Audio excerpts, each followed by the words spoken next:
friends and colleagues, and happy Ramadan. Welcome to a new episode of the HVRS tour around the world in 30 days. In this tour, we will be roaming the Mother Earth to meet outstanding figures in the field of medical and surgical retina, trying to know more about their lives, success stories, challenges they faced, their dreams, and more.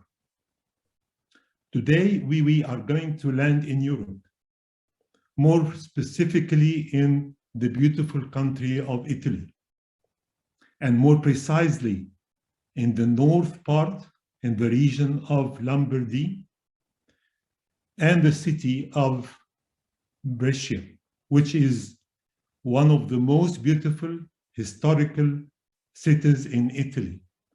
And it is about 20 to 30 minutes from the famous city of Florence.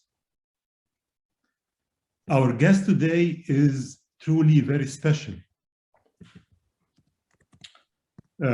She is outstanding both on the human and the scientific aspects. She is a talented surgeon, very good speaker, researcher, achiever, and let me say very strong and inspiring to many retinologists all around the world. She has a special social intelligence, and she is loved and respected by all retina surgeons and those working in the medical retina field. I'm really honored to have Barbara Parolini, an old friend, as our guest today. Good morning, Barbara. Good morning. Good morning, Hassan. Barbara, Thank you so much for your introduction. I'm so moved. Thank you. No, you deserve every word I said. Thanks. Barbara, the first question is about the first part of the interview is about your social life. Don't consider me intruder, but we'll try to clarify how Barbara Parolini became Barbara Parolini. So please introduce yourself as you like. Where did you study medicine? How did you end up to be a retina surgeon, your training, and if you wish to add anything more. Thank you, first of all. I started my retina training after humanistic and classic studies, so it was unusual at the time. I finished my humanistic studies around the age of 18, and then I applied to medicine in my hometown, Verona. At that time, the University of Padua, which is the most ancient university in Europe, started in probably in the 1200. Anyhow, in that year, they had opened a new center in Verona. So I applied there and did my medical study there.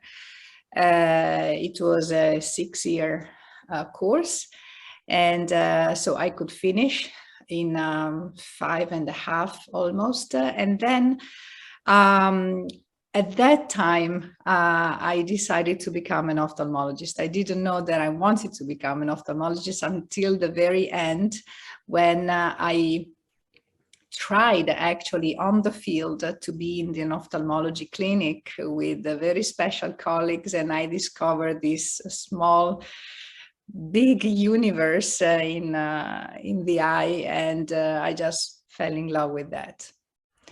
And so after medical school, I decided to move there, but for some reason I could not enter the ophthalmology residency course immediately after.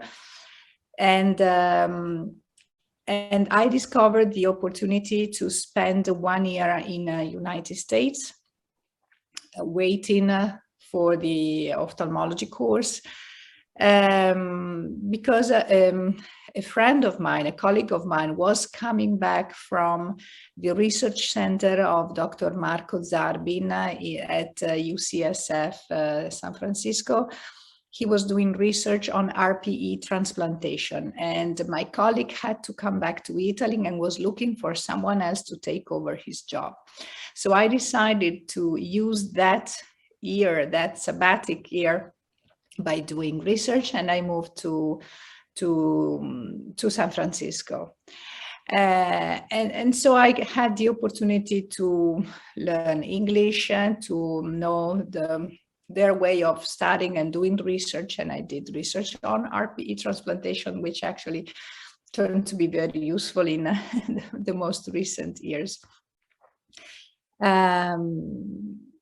At that time, the chairman, Marco Zarbin, was moving to New Jersey. So I followed him. So I spent like 7 months in San Francisco and 7 more months in Newark, New Jersey, but all dedicated to this project.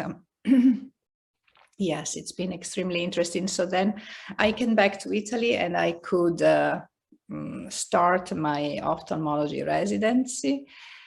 And then I went back one more time to United States, and I spent 1 more year there, following the lessons of the residents there and doing more research. Telling the truth, that time was not dedicated to retina. It was a parenthesis in my course, because I had a proposal from the CEO of a refractive surgery company. He was trying to build the water jet technology. So he was trying to build an instrument to be able to cut the cornea or cut even the crystalline lens, anyhow, human tissues, on a blade based on high power jet water. And that's what I did that year. But it's been very interesting because I could work in the R&D. I was working with the engineers, learning how to make a tool, how to apply for FDA approval, clinical trials, and marketing the device. So it's been extremely interesting because it was not just science, it was the other side of the moon. And I learned how companies are thinking and engineers are thinking, and the whole R&D department. This definitely helped you in designing your well, I think it gave me the point of view of considering any instrument, a potential new tool that can be changed somehow. I think we surgeons have somehow that inside of us, because we are always thinking to obtain a better tool to make what we do, right? Okay. So it's been helpful.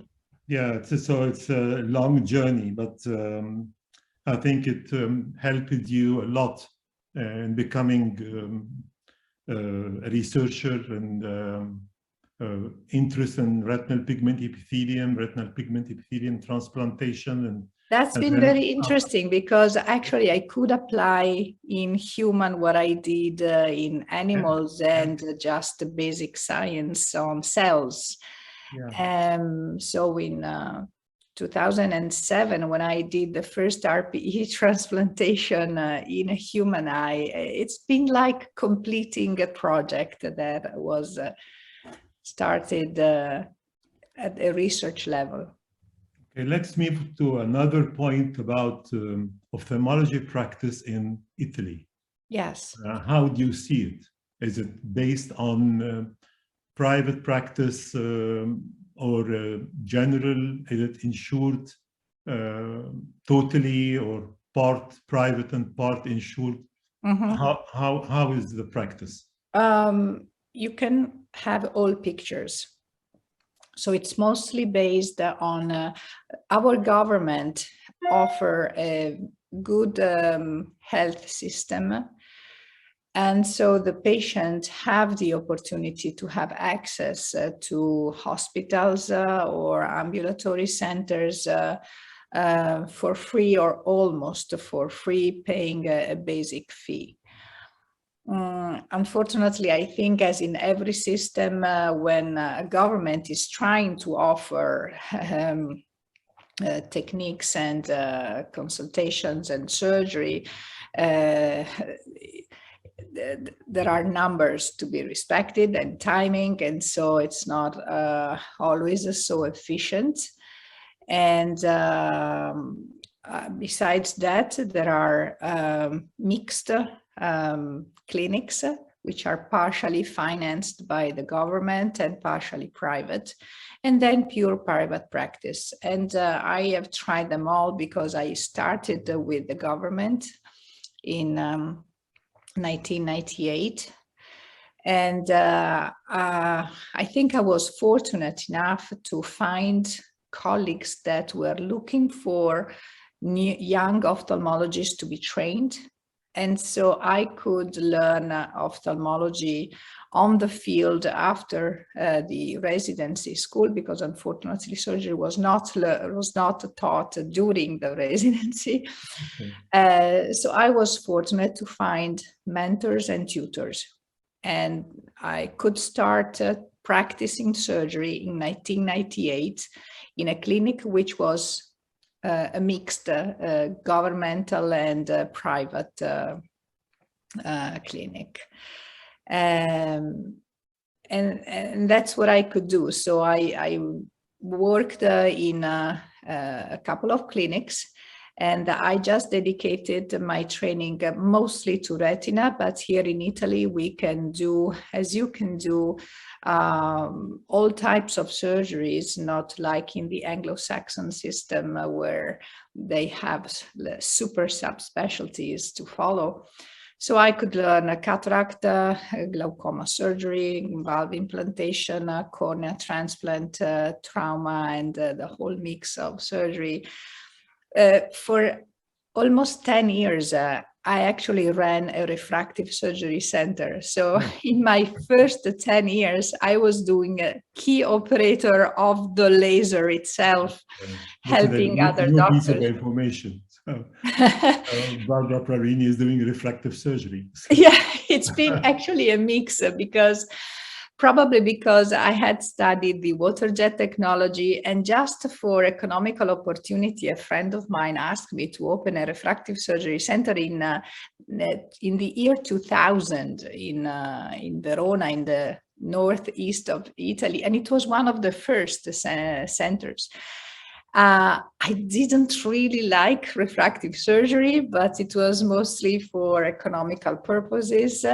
And I was basically gaining money to do retina. That's how I see that. So I was treating patients that could see to be able to treat patients that could not see. So that's, in my mind, it was like Robin Hood. It was like Robin Hood, yes. It was Barbara, like making a dream real. We'll move now away from medicine and patients and surgeries and retina, and we'll talk about your life. You know, I know you have a lovely family. Yeah, that's the best part of my life. Yes. Can you tell us actually they are how can you divide your time between being busy and doing surgeries and research and your Giovanni and the girl? Yes. I think it's thanks to them that I can do what I do, because I met my husband when I was in medical school. So we grew up together. In my second year medical school, he was studying medicine, in the same university, and we met in 1989. And since then, we've been always together, always in love, even more now than then. And he supported me in any possible way. Although he is a very typical Italian man, willing to have a wife just for him. What do you mean by typical Italian man? Typical Italian man willing to have a family with a dedicated wife. He is still dreaming to have me besides him all the time, taking care just of him. But he was able to give up that just to allow me to grow and to fulfill my dreams, professional dreams. So he's been extremely supportive, and we basically did everything together, every plan, and even when we had our beautiful daughters, Sophia, who is now 22, and Sarah, who is now 17, we shared all the family issues, the girls, and they have this view of their father like they have of their mother. They share everything with him as well as they do with me. And so that was possible. Of course, I was not participating to the parties of my girls. I never met their teachers, and I was not exactly there all the time. But we tried and decide what was really important to give them and share with them. And of course, the girls have grown very, very independent, very independent. They are now studying in England. They are able to take care of everything in their life, organize travels, finding job. Sophia already has a job and she's still studying. And that was part of the deal, of course. Okay. Everything is part of the deal. Exactly, exactly. Barbara, because we have another important question about your preferred places to travel. Where would you like to spend your holidays, whether in Italy, outside Italy? This beautiful job gave me the opportunity as a lecturer to travel really all over.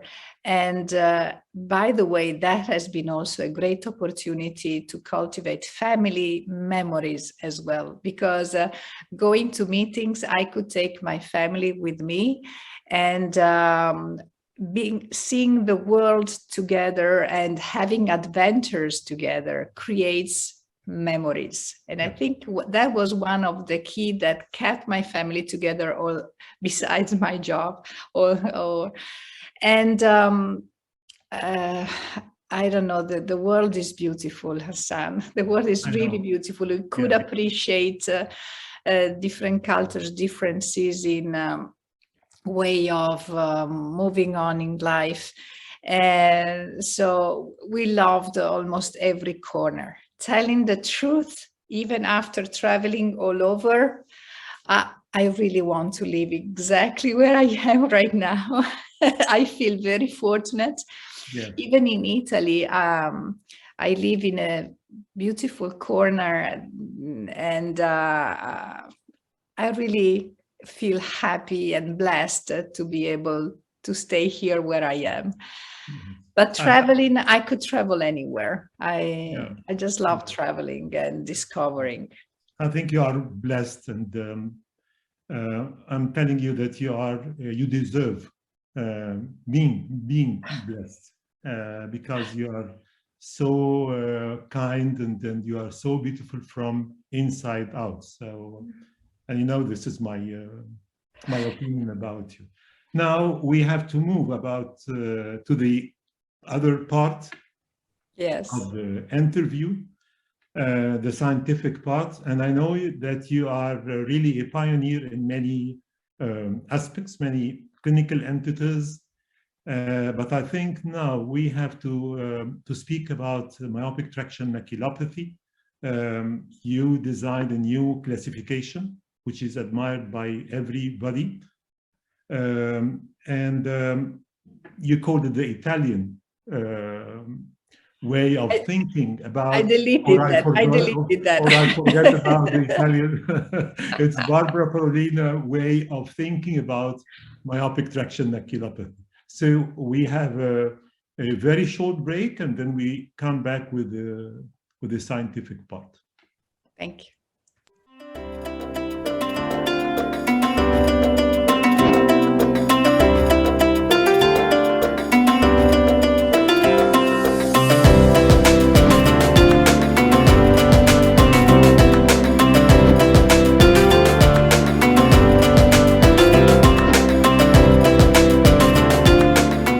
Back again to the second part of the interview. Let me remind you that we having Barbara Parolini as our guest, and Barbara promised us to speak about the new system of classification and guidelines to deal with or to manage myopic traction maculopathy.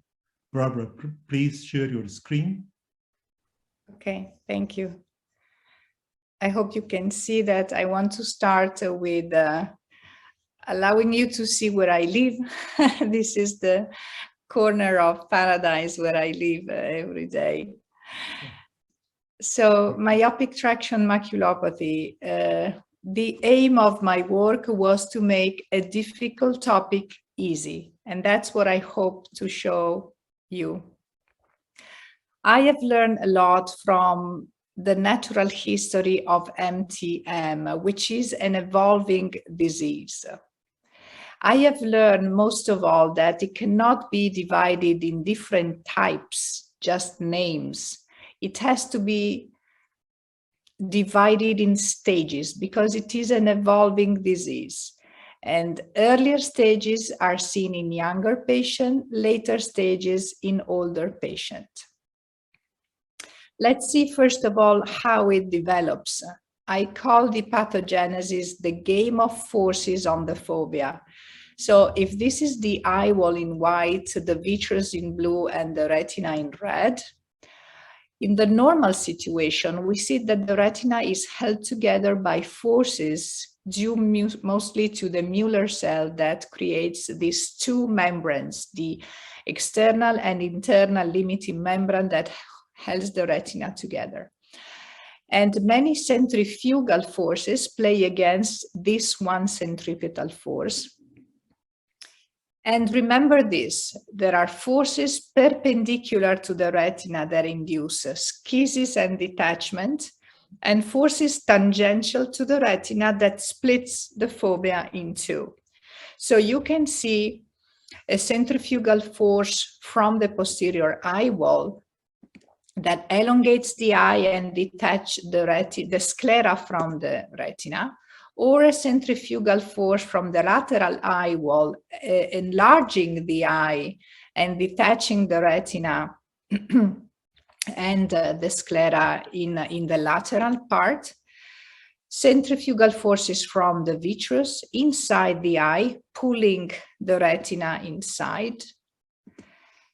And tangential forces from the vitreous, splitting the fovea in two. The forces can be combined, and you can see the retinal detachment with the holes.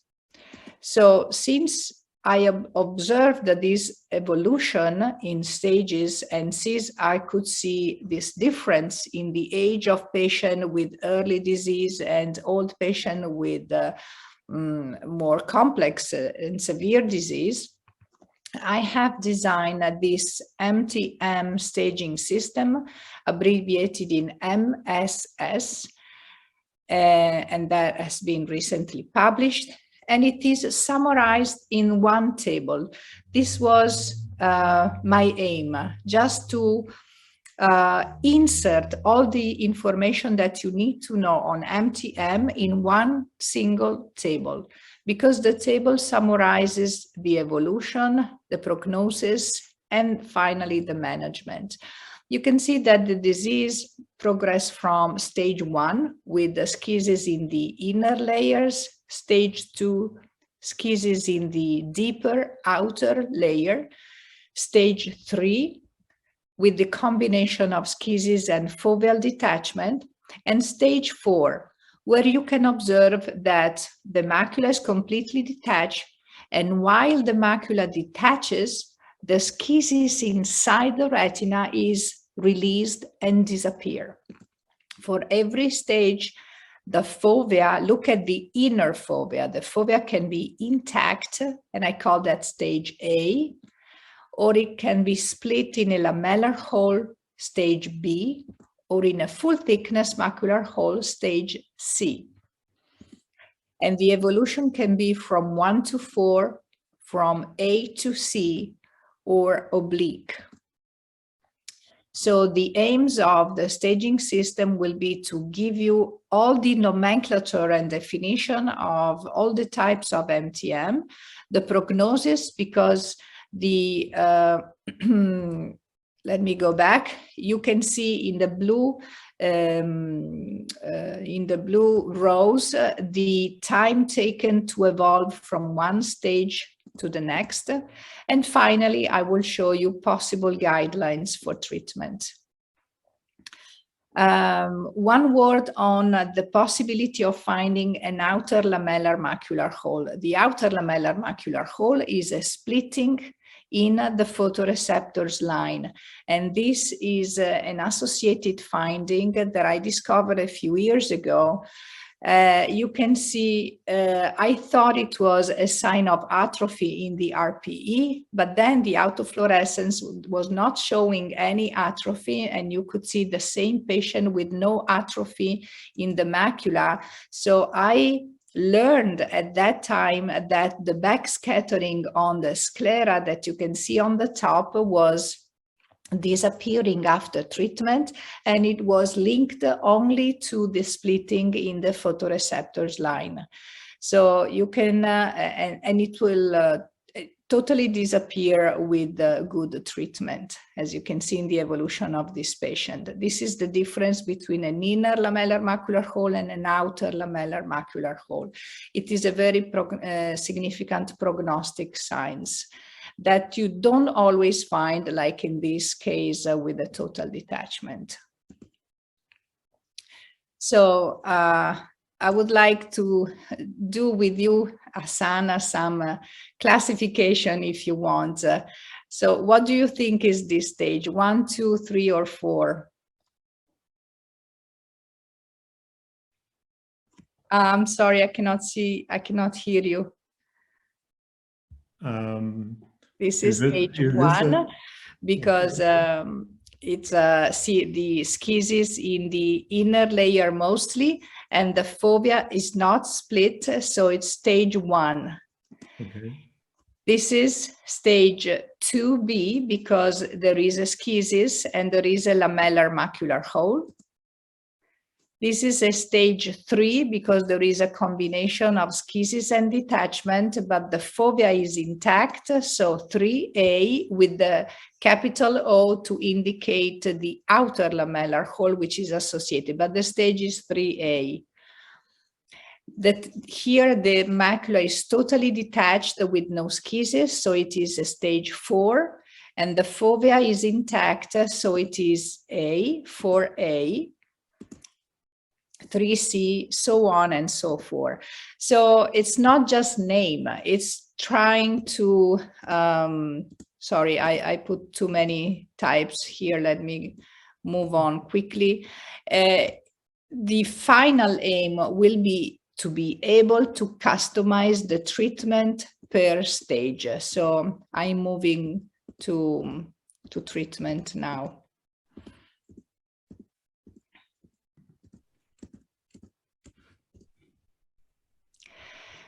There are other classifications, but I just want to highlight you that the MSS is only focused on traction, because traction is what we deal with when we go to surgery.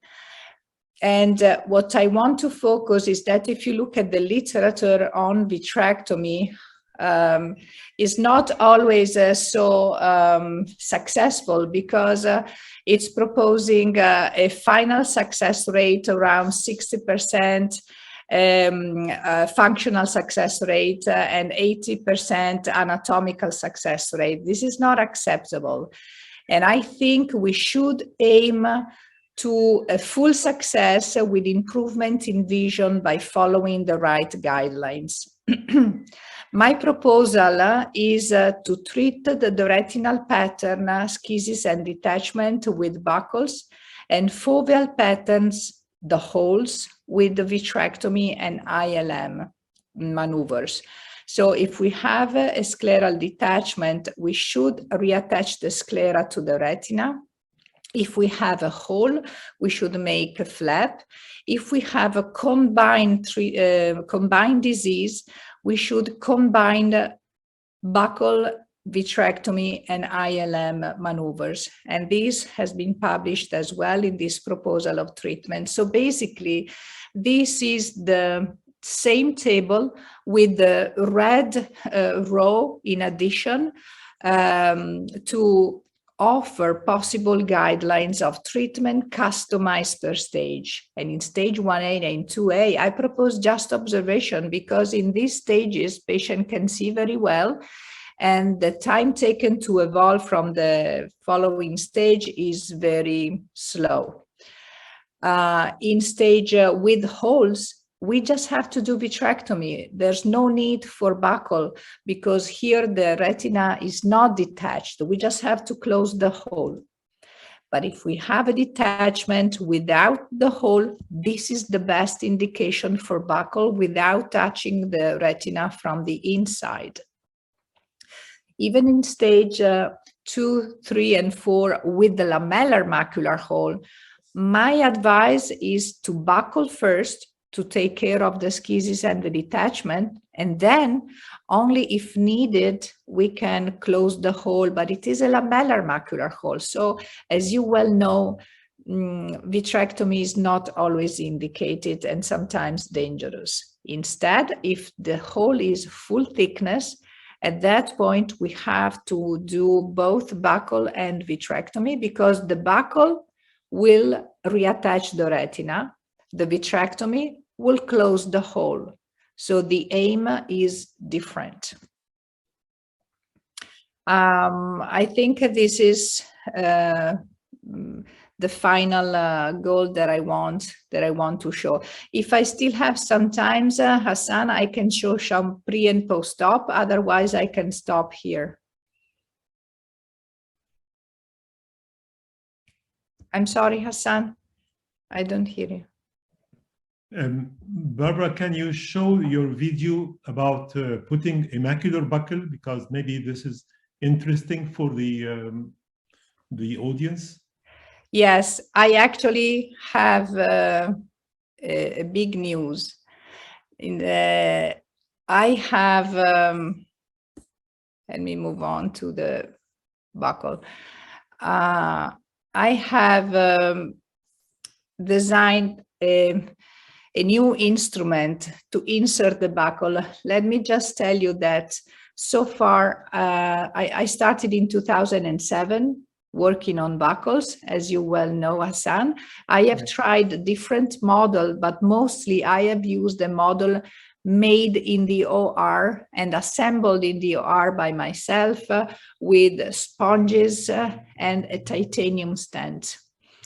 In the last year, I have tried and focused on a commercially available buckle, which is the AJL model, because I thought that using a commercially available buckle was the best option, even for other colleagues, to have something ready, something that can be used and ordered.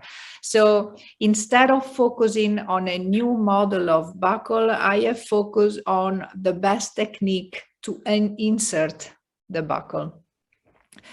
And so what I did, I have tried and designed a new instrument, which is the intro marker to insert the buckle. As with other buckles, it is very important to check the right position. You can see through the panoramic viewing system the transillumination and also the small movement that tells you exactly where the buckle is. And then you can fix the buckle on the sclera on the lateral side, close to the insertion of the muscles right here in a very well exposed area.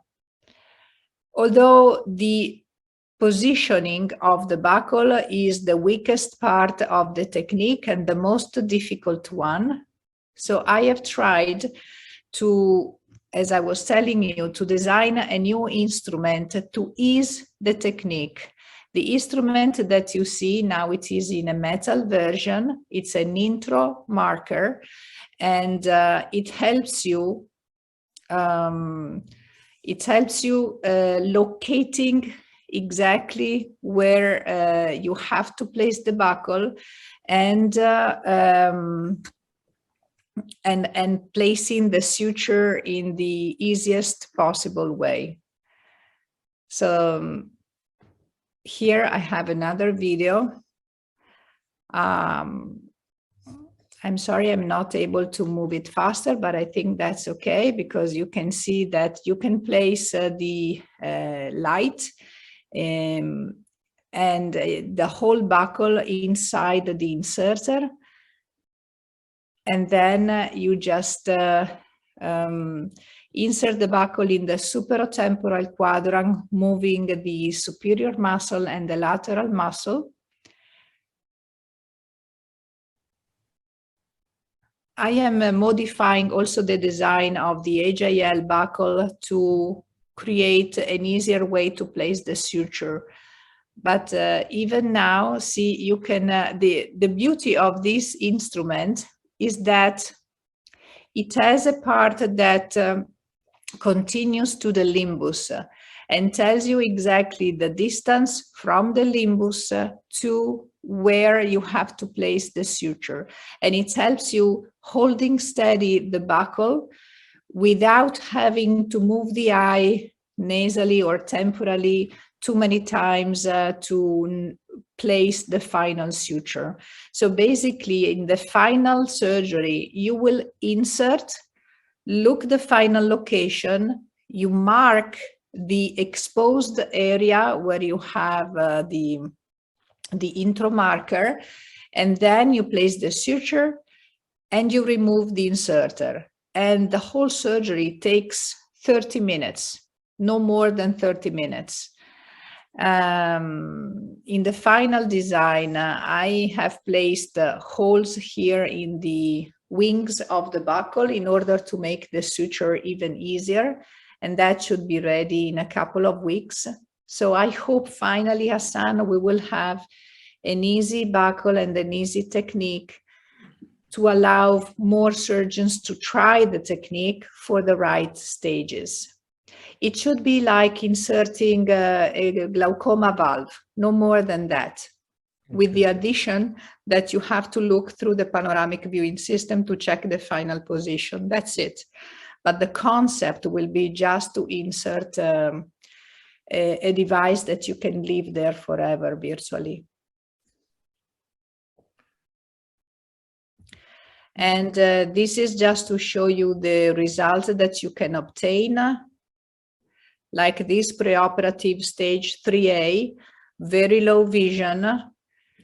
And this is the post-op, 0.5 recovery in vision is very, very good. And this is a 4B. There is a lamellar hole.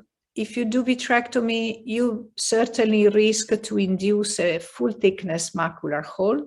This is the post-op, one more pre-op, and this is the post-op.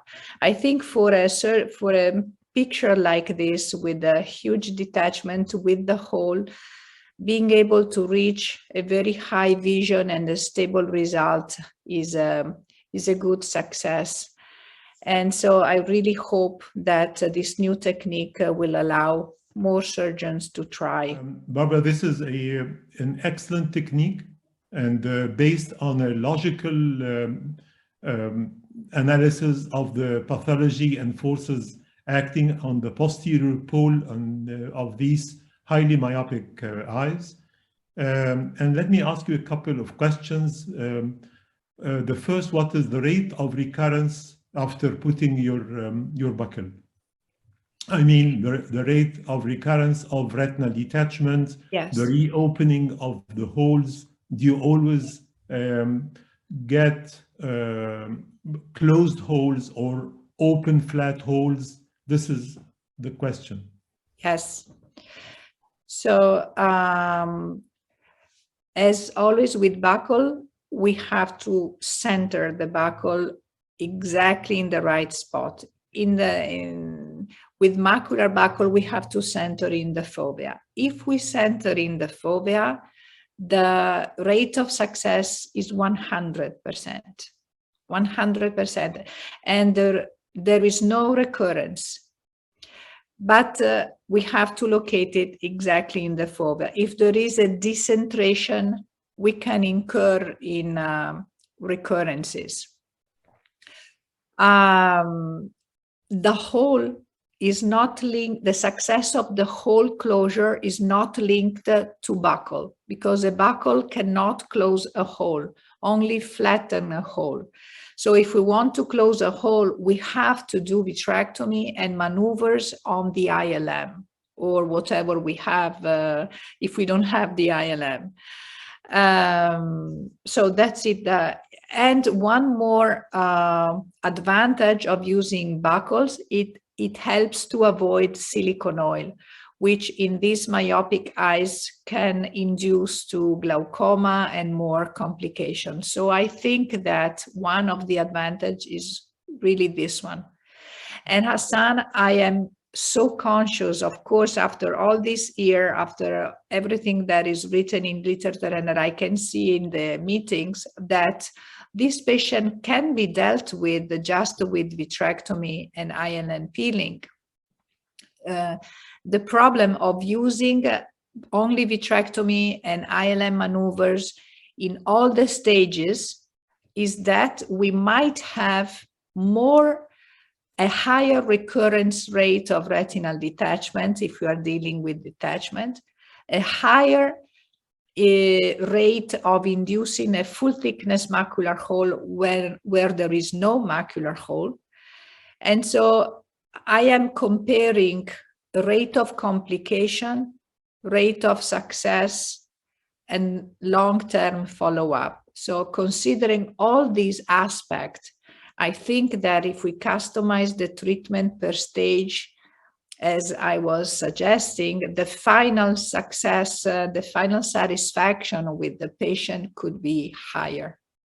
Okay. Let me repeat and emphasize the fact that if you have a myopic macular hole retinal detachment, yes, filling the posterior staphyloma or extending to the periphery, and you decide to perform a buckle,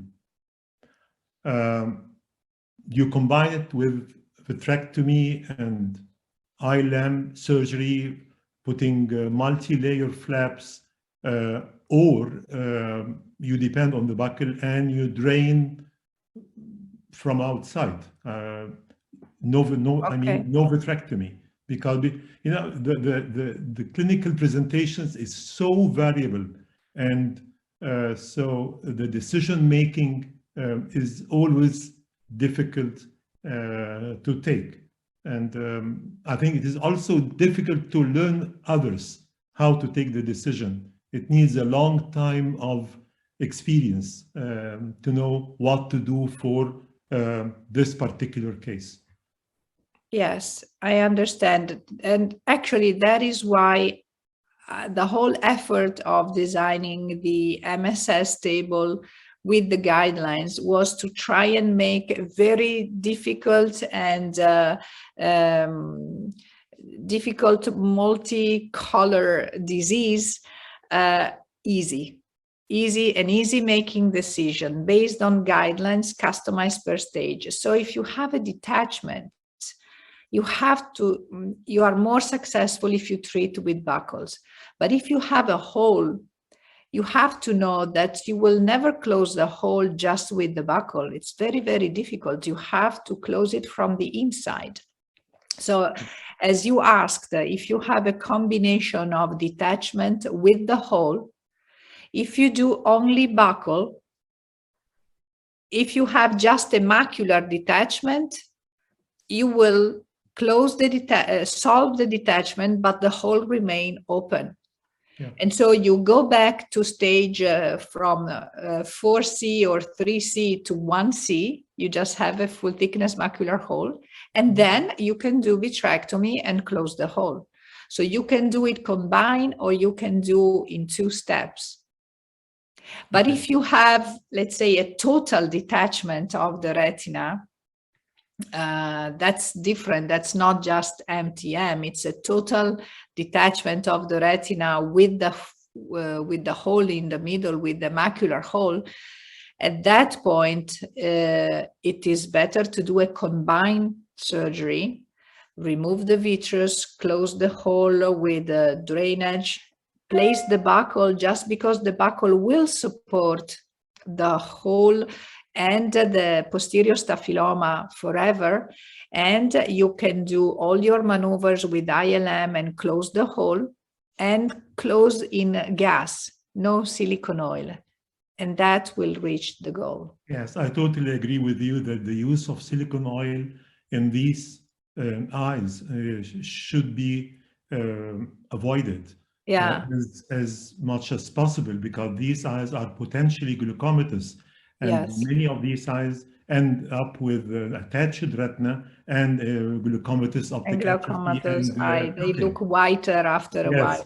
So the you can ask me why to place a buckle in a cases like that, where you know that ILM flap will close the hole and attach the retina. I am convinced that if you also have a buckle behind the fovea, will lower the chance of recurrence and keep the eye safe in the long-term follow-up. Okay. My last question, because I think discussing this subject with you is very interesting to everybody, because you have a lot of experience, you have tried many techniques, but let me ask you about, did you compare your results with buckling with the result of vitrectomy and ILM peeling? Not peeling, because we don't peel over the fovea in these eyes. For example, fovea sparing in myopic foveoschisis, or multi-layer flaps if you have a macular hole. Did you compare the results, both anatomical and functional, between doing vitrectomy and ILM surgery, or doing a buckle, or buckle combined with vitrectomy? Because I think you agree with me that improvement in the visual acuity is always related to closure of the hole. So yes. If the hole is open, then Yes. you will have an attached retina and also a poor central vision. So do you have any idea what is the comparison is in favor of which technique?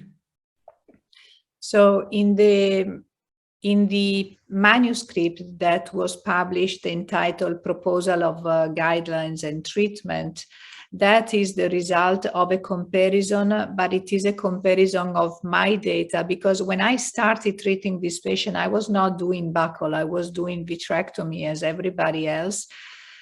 And the final thought on classification and guidelines are only recent. And they are recent based on the retrospective review of all my data since 2007. I have tried to recollect all the data, calling the patient, asking for all OCT, everything. So I compare different techniques, as you asked, vitrectomy, combined, and only buckle for different stages. 1C, 1A, 4A, 3A, all the stages. And that's how I came up with the guidelines, because by comparing the results, I have found better results with buckle in some stages and better results with vitrectomy in other stages and better results with combine. That's how I came up with the final guidance. It's not just buckle, it's learning that buckle can only attach the retina and the schisis, and the hole can only be closed with the vitrectomy and ILM. There's no way to close a hole just with the buckle, no way. Okay. There's no, you're pushing the sclera, that's it. You're doing nothing on the hole, so you cannot physically do that. Okay. By comparing if you mean comparing the literature results, yes, this is something that I'm trying to do, but in the real life, I am conscious of the fact that if you do just vitrectomy without ILM peeling, you can solve eschisis. But on a large scale of numbers, I keep receiving, Hassan, patients that have been operated in one eye and are coming for the second eye because of the bad result of the first eye. So if we are thinking on a large scale, I think we have to offer a technique that has a higher percentage of success and efficacy. It's probably also linked to the experience of the surgeon. I know that you believe strongly that vitrectomy and ILM only when needed maneuvers can solve all the cases. But I am experiencing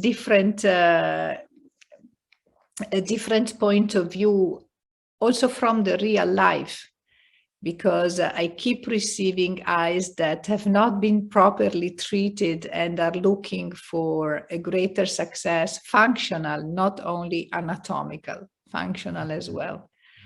We will see in time, Hassan. I think that if on my side, I try to offer an easier technique, because I think that there are wrong ideas about buckles. Buckles are seen of I don't know, something that changes the eye completely, too difficult, too much linked to complication. But if we make it smaller and easier, probably the point of view of the surgeons will change as well. Yeah. Barbara, the last thing, would you like to announce the EVRS live surgery, to say something about in just a few seconds, because we are very short of time? Thank you. I have the pleasure with Dr. Hassana to invite all the colleagues to this first event. We hope first of a series of events of live surgery around the world organized by the European Vitreoretinal Society. We want to share with you what we enjoy most and what we like the most, which is our surgery, to learn from your comment and share with you our techniques, our thoughts on retina surgery. And so on April 22nd, we will have the first edition. It will have a free registration, so all of you are very welcome to participate. Dr. Hassan will be one of the surgeons, as well as myself, together with Dr. Sengül Özdek in Ankara and Dr. Gianpaolo Gini in UK, London. Barbara, it was really a pleasure having you with us. We enjoyed both parts of the interview, the social part. But Hassan, allow me to tell all our colleagues that you have been one of the first colleagues that I have known in my career. And when I still remember when I saw your videos at EVRS so many years ago, I don't even remember. I was astonished. I said, this is a guy from which I can learn a lot. And it's always been like that. Although we have different views on some topics, I know that our esteem for each other has grown in time and will never stop. So I'm totally grateful to you, to the Egyptian community that has been so supportive to me. And thank you, thank you, thank you. Thank you, Barbara. And let me tell you that I also learned a lot from you. And you know that you inspired me to make a buckle, although I not. You learn from my mistakes, from what to do and not to do. Yes, so enjoy your weekend, and hope to see you on the 22nd of April. Yes. And wish you all the best for you and your lovely, beautiful family. Thank you. Thank you. Thank you, Thank you for Hassan. being with us. Thank you. Bye-bye. Bye.